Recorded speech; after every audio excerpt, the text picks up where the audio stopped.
Dear students, कैसे हैं आप लोग। मैं उम्मीद करती हूँ आप लोग बिल्कुल ठीक हैं। स्टूडेंट्स, आप लोग को पता है कि हम लोग ग्रामर पोर्शन कवर कर रहे हैं। सो हमने ऐसे अपने सारे कंप्लीट कर लिए हैं। जितने ऐसे हमने पढ़ने थे, हमारे सिलेबस में इंक्लूड थे, वो सब हमने पढ़ लिए हैं। अब 15 मार्क्स के ऐसे हमारे कवर हैं। अब जो हमने नेक्स्ट टॉपिक स्टार्ट करना है वो है पैसेजेस। आप लोगों ने मैट्रिक में पैसेज किए थे उर्दू टू इंग्लिश। अब सेम वही पैसेज है कि उर्दू में पैसेज आएगा और आपने उसे इंग्लिश में कन्वर्ट करना है। और ये छोटे छोटे से पैसेज होते हैं, लेकिन इनकी वेटेज बहुत ज़्यादा है। इनके 15 मार्क्स होते हैं और अगर आपका यही पैसेज ठीक हो गया तो 15 मार्क्स आपको इजीली मिल सकते हैं। और मेरा ये मानना है कि अगर आपके ऐसे में 15 पैसेज में 15/15 आ गए तो आप लोगों को अंदर सब्जेक्टिव से और ऑब्जेक्टिव से इजीली मार्क्स मिल जाएंगे और आपका पेपर इजीली अटेम्प्ट हो जाएगा। सो अब हम ये पैसेज पढ़ना स्टार्ट करते हैं। कारोबार में दयानतदारी इंसान को तरक्की और खुशहाली का बायस बनती है। कारोबार बिजनेस, दयानतदारी ऑनेस्टी, तरक्की ग्रोथ, खुशहाली prosperity. Honesty in business results in growth and prosperity. क्योंकि because इस तरह खरीदारों होते हैं जी बायर्स का इत्मीनान हासिल होता है। Because it builds the trust of buyers in the sellers.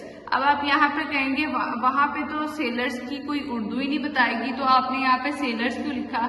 हमने यहाँ पे सेलर्स इस वजह से लिखा है क्योंकि हमारा सेंटेंस नहीं मुकम्मल होना था। हमने अपने सेंटेंस को कंप्लीट करने के लिए यहाँ पे सेलर्स लिखा है। अगर ये एतमाद टूट जाए तो कारोबार में बदनामी आ जाती है।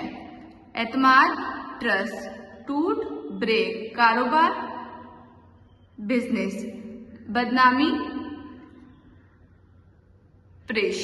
ठीक है, अगर ये एतमाद टूट जाए तो कारोबार में बदनामी आ जाती है। If this trust is broken the business will perish. कारोबार में बेईमानी गुनाह है। बेईमानी डिसऑनेस्टी, गुनाह सिन। कारोबार में बेईमानी गुनाह है। Dishonesty in business is a sin. ऐसा ताजिर अपने मुसलमान भाइयों के साथ हमदर्दी नहीं रखता। मुसलमान भाइयों, मुस्लिम ब्रदर्स। ताजिर ट्रेडर। ऐसा ताजिर अपने मुसलमानों भाइयों के साथ हमदर्दी नहीं रखता। हमदर्दी को कहते हैं जी sympathy. Such a trader does not have any sympathy for his Muslim brothers. वो धोखे से मुनाफा हासिल करता है। He gets profit through fraud. धोखा कहते हैं फ्रॉड को। वो मिलावट के जरिए लोगों की सेहत से खेलता है। He plays with the health of people through adulteration. अब यहाँ पे मिलावट क्या कहते हैं? अडल्ट्रेशन। और सेहत को कहते हैं लोगों, पीपल। ऐसा शख्स इंसानियत का दुश्मन है। इंसानियत ह्यूमैनिटी, शख्स मैन। ऐसा शख्स और दुश्मन enemy. Such a man is an enemy of humanity. इसके बाद वो अपने आप को मुसलमान कैसे कह सकता है? अब ये एक क्वेश्चन है। How can he claim to be a Muslim after that. Students, ये आपने एज इट इज याद करना है, इसमें कोई चेंजिंग नहीं करनी, क्योंकि अगर आपने थोड़ी सी भी चेंजिंग की ग्रामर पोर्शन चेंज हो जाएगा, टेंस चेंज हो जाएगा और फिर आपके मार्क्स कट जाएंगे। चलें अब हम नेक्स्ट पार्ट स्टार्ट करते हैं अपना। दूसरा सेकंड पैराग्राफ है हमारा। सेहत एक बड़ी नेमत है। सेहत, हेल्थ, बड़ी नेमत, great blessing. Health is a great blessing. लेकिन इंसान जब तंदुरुस्त रहता है, लेकिन बट इंसान मैन जब तंदुरुस्त रहता है, but as long as a man stage healthy. तंदुरुस्त को कहते हैं जी हेल्दी। उसकी कदर नहीं करता। he does not value this blessing. कदर करना होता है जी वैल्यू। जब इसे कोई मामूली बीमारी लग जाती है, बीमारी कहते हैं डिजीज को, मामूली माइनर। जब इसे कोई मामूली बीमारी लग जाती है, when he catches a minor disease, तो इसे इसकी अहमियत का एहसास होता है, अहमियत value. Then he realizes its worth, एहसास अहमियत का, यहाँ पे उन्होंने वैल्यू की जगह वर्थ को यूज किया हुआ है, ठीक है।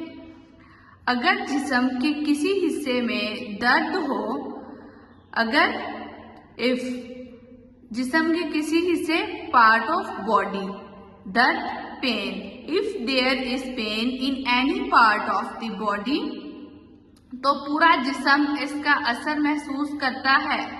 The whole body feels its effect, असर इफेक्ट, महसूस फील्स।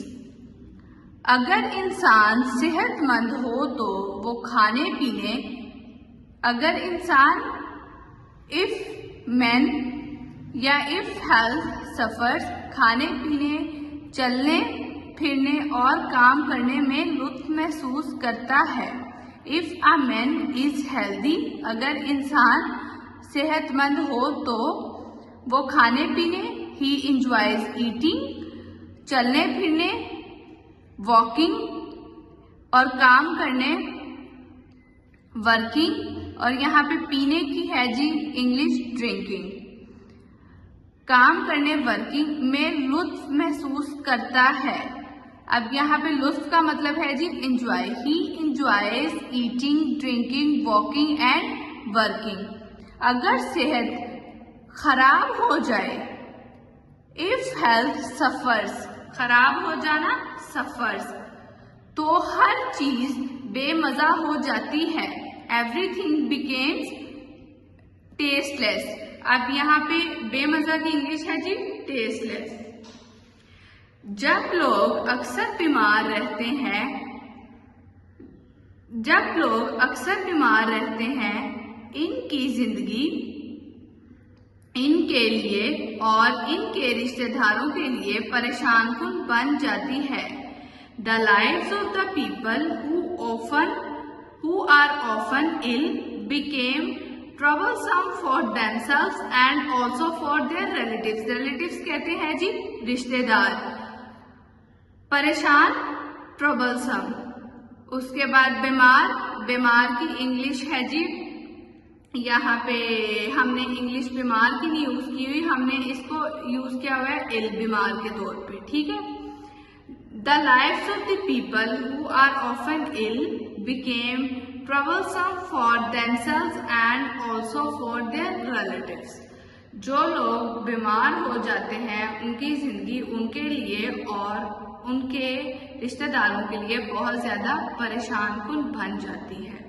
ये सेहत के सेकंड हमने किया है वो सेहत के बारे में है, और जो पहला हमने पढ़ा है पैसेज वो हमारा कारोबार के बारे में है कि कारोबार में आप लोगों को ऑनेस्टी से काम करना चाहिए, दयानतदारी से कारोबार करना चाहिए। और दूसरा है जो वो उसमें सेहत के बारे में बताया हुआ है कि सेहत बहुत बड़ी नेमत है, हमें अपनी सेहत का ख्याल रखना चाहिए। जो लोग सेहत का ख्याल नहीं रखते वो बीमार हो जाते हैं, उनके खानदान के लिए, उनके रिश्तेदारों के लिए और उनके लिए बहुत ज्यादा मसला बन जाता है। स्टूडेंट्स, आपने इसको एज इट इज याद करना है, इसमें कुछ भी चेंजिंग नहीं करनी है या फिर अपनी तरफ से इजी और सिंपलेस्ट नहीं बनाना है। ये बहुत इजी है और बहुत जल्दी याद हो जाएगा, ठीक है। आपने एज इट इज याद करना है इसको। Thank you so much.